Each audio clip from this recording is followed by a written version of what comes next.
Welcome back, folks. Today we're working on the truck, doing some more fun mods. You guys seem to have enjoyed the last time I was just, wrenching and modifying things, and I've got kind of a similar video today. So I want to, one, show you my solution for mounting the, not max tracks, but the recovery boards on top of the roof rack. I've also got a new center console molly panel type mount that I want to add, and then also a new phone mount solution.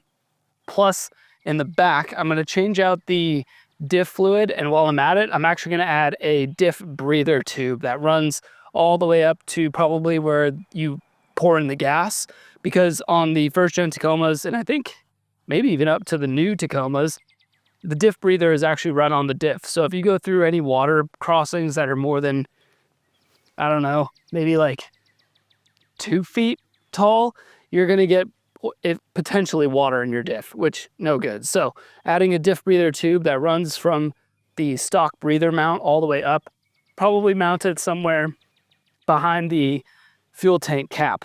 That way it's hidden, never see it, but it's also elevated another 3 feet or so. So that should buy us like 5 feet of clearance. Maybe not 5, 4 feet of clearance or so. That way, water crossings, you're not getting water in the diff. And then lastly, this truck is going to get some new armor here. Its first set of armor, which I'm oh so excited about. It's going to be a whole road trip to go get it, but I'm putting a tube rear bumper on this thing. So I want to get the hitch removed and also the stock rear bumper removed in anticipation for that. So that way I'm ready to go as soon as the guy calls and says, hey, your bumper's ready. So that's the plan. First things first, let's take a look at the roof rack. So my solution for mounting the recovery boards to the roof rack are these ratchets. They're like 15-foot long little ratcheting strap, or not ratcheting, but the style where you pull it through and it just holds it based on friction. So I've got one of those, 2 on this side, 2 on the rear side, and they were like 15 feet long. So I just cut them down, and that way we didn't have a bunch of excess fabric or material hanging out. And now these have been on here for about a week and a half and haven't gone anywhere. So that's the solution for now. It's not going to be the quickest to uninstall and install, but it works. Now on to something I've been oh so looking forward to. In this box here, I've got a bunch of goodies. I've got a couple different phone mounts I'm going to try and see which one works and then return the other. I ordered this one first, realized it may not work, ordered this one, took a second look at this one, and I think I can actually make it work. So we'll set those aside. Got some double-sided tape, and then this is from TEQ or Tech. I'm not sure what they prefer there. Not sponsored, just thought this was a really cool little addition, and essentially it's going to sit right in here. Now, they do supply you with a bunch of hardware to screw it in. I'm probably not going to do that because I don't really want to mess up this bezel. So that's where my double-sided sticky tape is going to come in handy. Also the same stuff I used on the magnets, little things for the rear stealth panel on the back of the camper. And so far they've been holding up great. So I might maybe put 1 or 2 layers on each mounting side and try and stick that right out here. Keep that from moving. And I think this is aluminum, so it's pretty lightweight. And let's start there before I show you the rest of the box. So I'm going to basically take some of this tape, mount it on here, and then on this side as well. And I'm going to probably do 2, maybe even 3 layers, so that way there's some good, I don't know, filler tape. It's going to hold it in place, hopefully. So that's the plan. Yeah, it's enough chatting. Let's just get it done. Set this aside for now, and we'll just start taping this up. Turns out you can't rip it as easily as duct tape. Okay, we are all taped up and I think ready to roll. That's how it turned out. So 2 layers on this side, 2 layers, 2 layers. And again, it's just going to sit right up in there. I'm almost wondering if I should put a 3rd layer just because I wonder if the width isn't quite right, but yeah, we're going to give it a whirl. I guess that's the beauty of the double-sided sticky tape. I could always redo it later. Okay, so on we go. It definitely wants to stick. Okay. Get the sides kind of set And then I'm gonna pull this guy off and set the top. Dudes, I think that's gonna work great. I don't think there's any need to drill into your factory bezel. Yeah, I think that's gonna be super strong. And especially once this interior gets hot this summer, sits in the sun, I think this is gonna stick just fine. But even right now, that's on there. Heck yeah. I'm gonna maybe take the knife and just trim up some of this tape on the top here, because I kind of messed that up by making it a little bit too long. But it shouldn't be too hard to just go through and clean that up. Beautiful. And then you still have access to all of your HVAC and all that. So that is pretty sweet. Again, this isn't sponsored. I just saw this online and figured, actually I found this like a year ago, but never wanted to pull the trigger on it. And then after so much time, I was using one of these little magnet mounts and I just had it pushed into the vent. But with your phone here, it kind of blocks this vent almost entirely. This thing gets hot because it's blowing out hot air. So just wasn't really efficient. And I feel like this, I can mount all sorts of stuff to it. And my plan for the phone is hopefully going to set it out away from it. So we'll see. Now, I've always mounted my radio down here and just kind of used the clip to hold it on there. These guys sell an attachment that will allow the radio to sit right up here, which is going to be far more out of the way. Just kind of clears up all this space. And I don't know, I get claustrophobic in here when I have like the phone mount, then you've got the radio, and then you've got your 2 ports here for power, and you'll have like an iPhone charger coming out. It just gets cluttered. So the more I can move up and out of the way, the better. And this also doesn't interfere with the glove box, the HVAC controls, nor does it impede on the vents. So that is just 2 bolts. I'm gonna go ahead and get this all situated on the side here and see how the radio sits. Now with the radio mount all secure, if I move this, the entire bezel shakes. So I'm super confident with how this tape is gonna work. And the mount has a groove here and a space here for your typical radio clip to mount. This is a Baofeng radio and should, oh yeah, listen to that. Clips right into place. So pretty sweet, nice and out of the way. I think it looks a little bit cooler too than being all the way down here. So very happy with that. And now I actually have room if I wanted to put a better antenna on my radio. They're usually a bit taller, maybe up to here. Whereas before it would have just impeded even more in this space. So having this up here and out of the way, it's gonna be sweet. So next up is gonna be the phone mount. I'm tired of doing the vent mounted magnet style. So I've got this one, which is gonna basically screw in through here and sit right about there. Or I grabbed one of these, which I just wanted to have options in case, you know, one of them didn't work. I wasn't gonna be like, hey, we'll pick the video up when I get the new mount. So 2 options. I'll return whichever one doesn't work. This was the one I was hoping to have work, but I wanna see what it actually looks like up on this dash and make sure it's not as bulky as I think it might be. So it's got a 1/4-20 little screw, a hole there. It's actually meant to go on a tripod. And then you've got this magnetic plate, which can swivel like so. And when I got it in the mail, this plate was on this side. And I was like, oh no, I can't push it far enough back to actually get this to work. But then I swapped the magnet onto this side. And now, yes, the hole should mount right there, right through the molly. And I think that's gonna work out great. So that's what that would look like. I can set that up either way, right about there.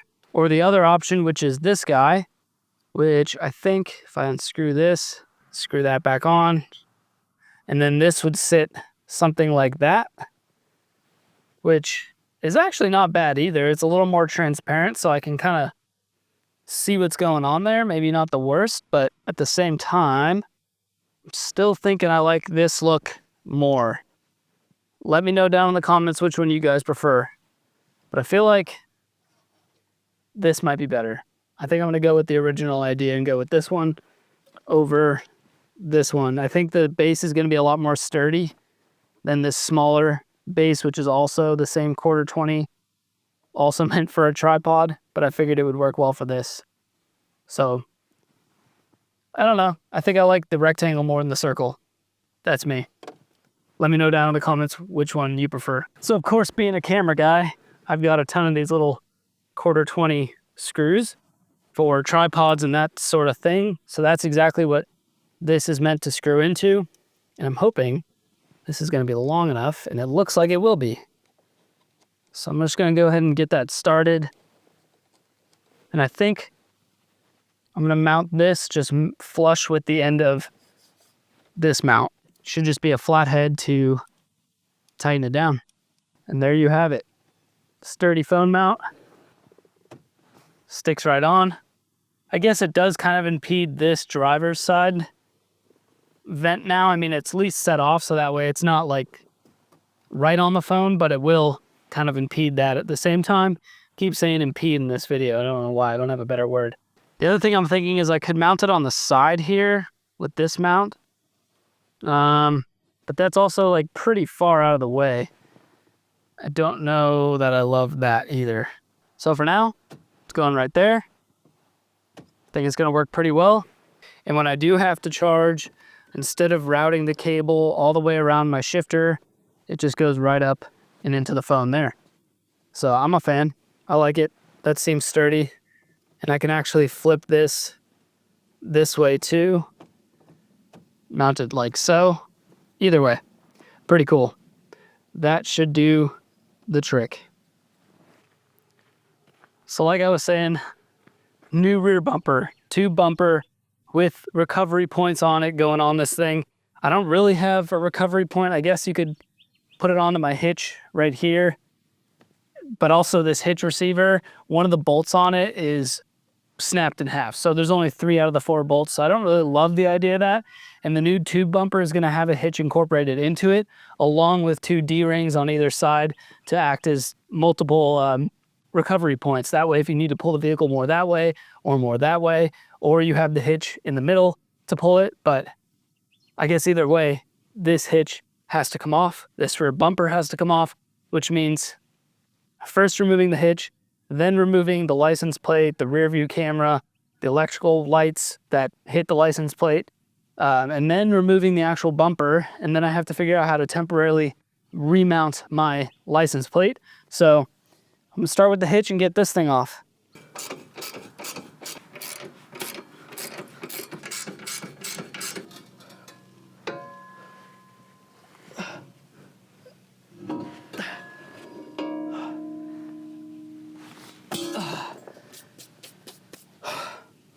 Hitch is out.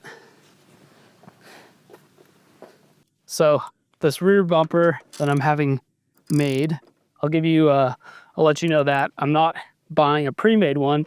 This one's actually being custom built for my truck. So my truck has a body lift on it, a 1-inch body lift, which is why you see this gap here. And I've stared at the rear bumper mounts, the stock mounts, for hours trying to figure out how I could get rid of this gap and keep the stock bumper. And without fabricating something, there's really no way. So the guy that's building me the new tube bumper is actually gonna mount it or bake it that way it sits flush up here and is accounting for the 1-inch body lift. So shouldn't have this gap anymore, which will help with clearance. When going over obstacles and stuff, it'll tuck this up a lot more, and it's also just gonna be way less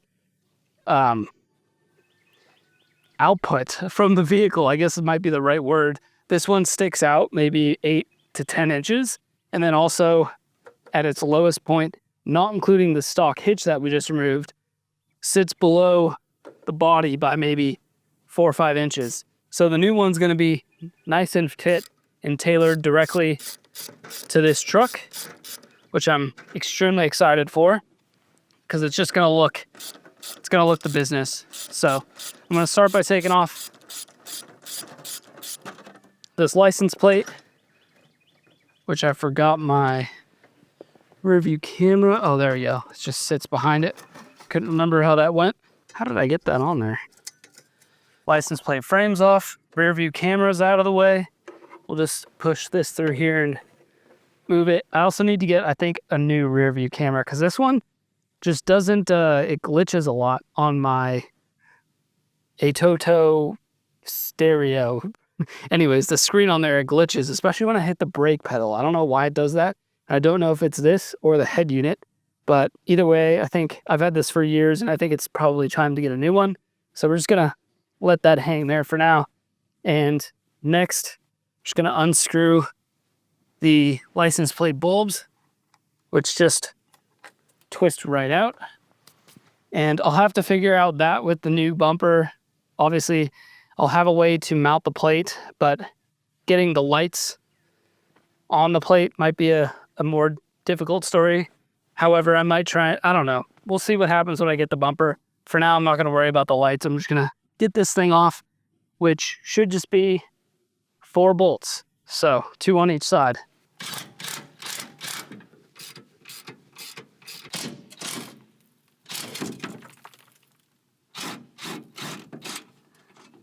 And now, this heavy bumper is out of here.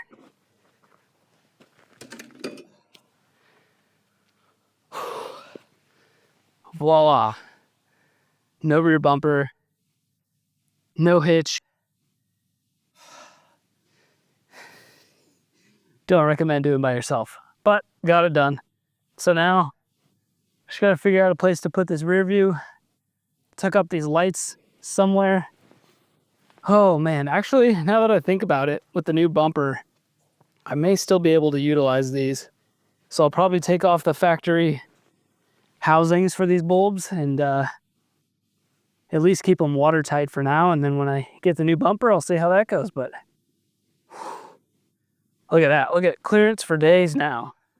And what's cool is driving behind me, you can actually see the suspension setup, which I kind of like, especially after spending all that time painting those shackles. Pretty cool. I've been sitting here for a while staring at this, trying to figure out how to put my rear license plate on. And I've done it before because I ran this truck with no rear bumper in the past. I just don't remember how I did it. I know it was like some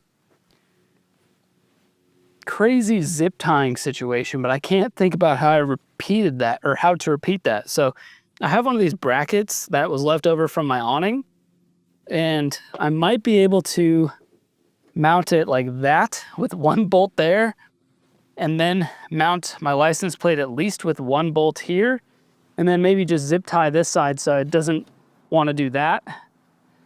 But I'm gonna save that for off camera because that's just gonna be some tinkering and you guys don't really care to see it. This was the main bulk of getting this truck ready for the rear bumper. So he's gonna use the factory bumper mounting holes, I guess, if you will, to mount it.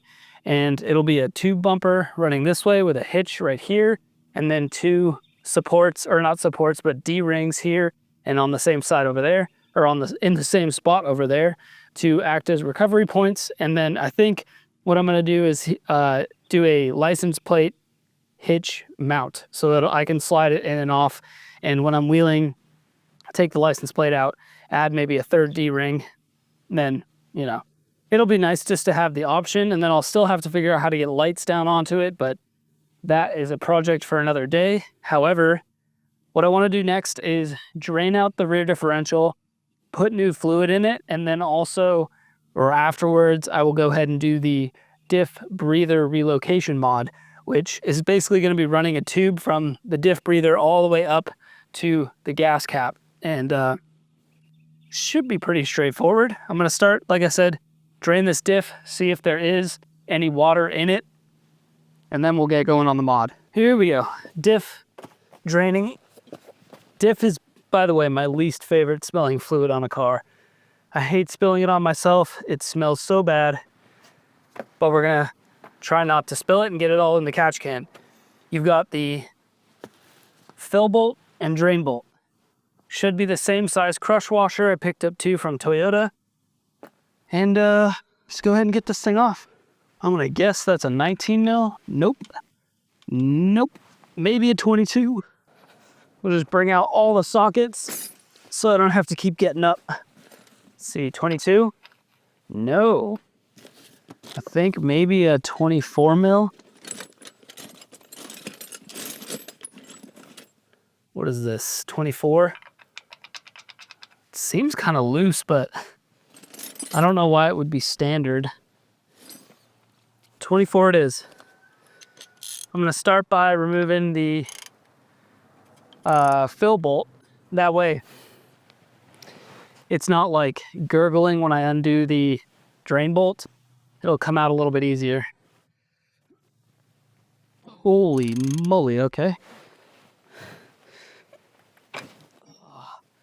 Okay. So, fill bolt.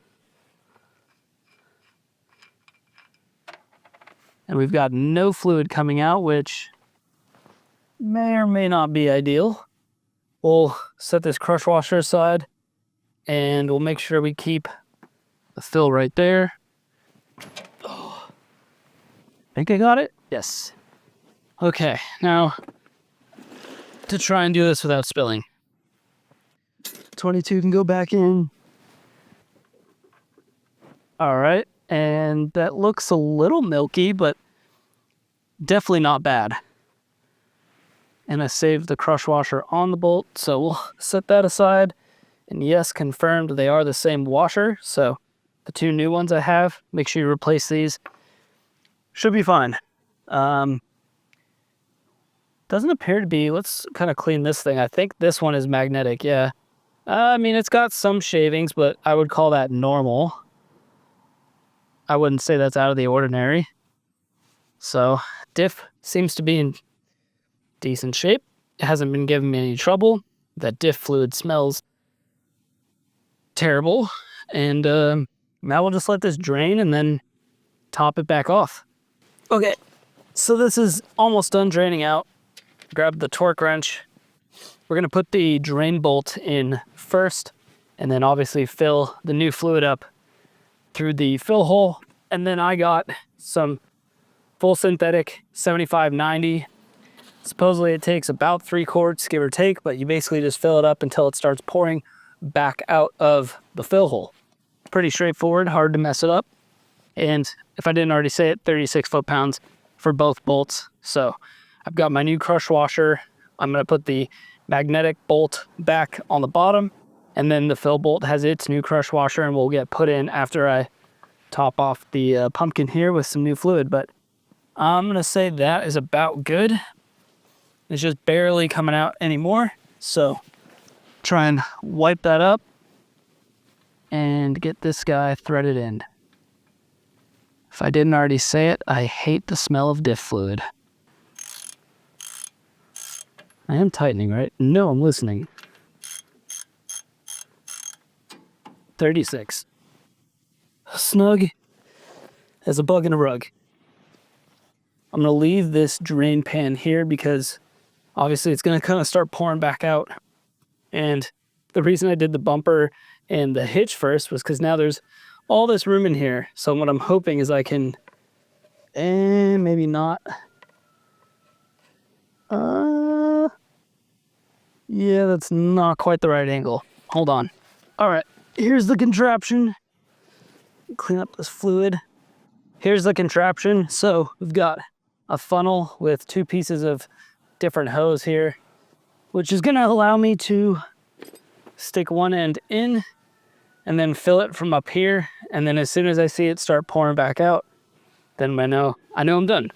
I was gonna get the ones that you kind of just squish into the diff, but I'd have to buy 3 separate quarts of it, which is actually more expensive than more fluid in a gallon. So I figured I'm up for the challenge. I'll just do it like this. And should be quite straightforward. Okay. That does not go in that fast. This might take a while.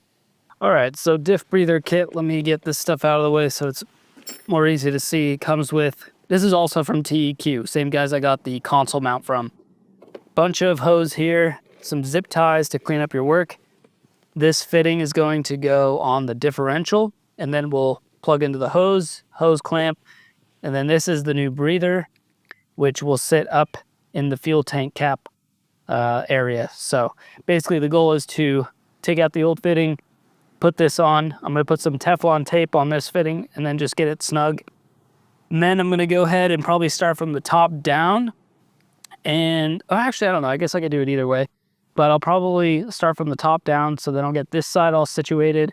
And then, actually, I can do it right now. So basically, this is just going to go into here. It'd probably be a good idea to put my hose clamp on first. All cinched down like that.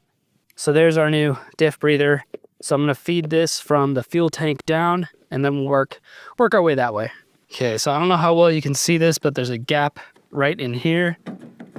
So this is actually kind of loose. So what I want to do is hopefully feed this hose through there and down to the differential, and then leave this part in this area. And there you have it. Basically just ran the hose through, and I've got the diff breather just chilling out there. So now it's behind the cap. Obviously rain's not going to get into it. And then also it's clear above any water crossings because it's quite far off the ground. And you can see the length of hose, which I'm going to route cleanly, probably along the frame rail, and then over into the differential, which is somewhere behind the wheel here. And the reason for the differential breather is, one, your differential fluid would otherwise be totally sealed. So if it's totally sealed and you can't allow the heat and expansion of fluid to escape at all, then combustion happens, or not good things, too much pressure. So this acts as a pressure release. I'm going to go ahead and prep this fitting with a little bit of Teflon tape. So just a little bit of Teflon tape to secure that. And I'm going to go ahead and get the old one off, which is a 14 mil. And let's see, is this also a 14 mil? No, it's not, but we'll get the old one off with the 14. So crawling under here, hopefully not the easiest place to film, but your diff breather is right back here. So just grab yourself a 14 mil and take that off, being careful not to strip it. And what happens is sometimes these old OEM diff breathers either get clogged up or they rust, and then your differential can't get rid of any excess pressure. And so what happens is you end up with leaks elsewhere on the diff because it can't escape through the breather. So one, this is good for, not allowing water into the diff, but then also allowing it to safely get rid of any excess pressure. See if I can get that off with hands. Nope. All right. And there's our old diff breather. So we're going to add our new fitting, which the hose will connect to. And I'm going to go ahead and leave that there. I don't want to tighten that too much by any means. And it doesn't really need to be super tight. So that should work. Now, it's just a matter of getting that hose neatly routed from the fuel tank down to this fitting here, which I'm going to put my hose clamp on there so I do not forget to put it on.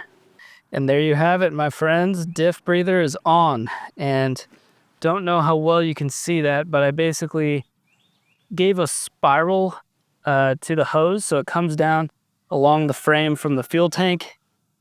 Focus, please. Come on, focus.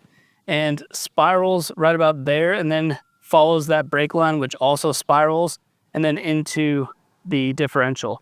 The spiral in the hose is to allow for the suspension to articulate. So when this side of the axle drops, obviously the lines are going to get pulled down, so that's why there's excess line on both sides, the brake line and the differential breather. So looking good. So successfully got the traction boards mounted to the roof rack, got the center console MOLLE panel all mounted up with the radio mount, the new phone mount. Let's see, took off the hitch and the rear bumper, so it's all ready to go for the new bumper. And when I was actually doing the differential breather mod, I was like, oh, I should make sure I put the bolts for the bumper back in, so that way when I go pick up the new bumper, because it uses the factory mounting holes, I already have the bolts ready to go. So bolts are in. I got to figure out the license plate off camera, that's fine. But for now, this thing is ready for the road trip. across a few state lines to go pick up this bumper. So I'll be doing some camping along the way. I'm not going to do it all in one day, so I want to camp out at least 2, maybe 3 nights throughout that trip when we go pick up the new tube bumper. So look forward to that. Also got the breather mod done. So something I've been, just putting off, because I've definitely done some wheeling and I've definitely done some water crossings. I think my Diff breather was either clogged or just, I don't know. I didn't seem to have any water buildup in there, which thank goodness, but now safe, much safer knowing that my Diff breather is all the way up at the fuel tank cap. So pretty cool. What do you guys think of the truck with no bumper and no hitch? Lots of room for activities down there. So leave a comment down below what you guys think. I will see you in the next one. Keep elevating, my friends. Adios.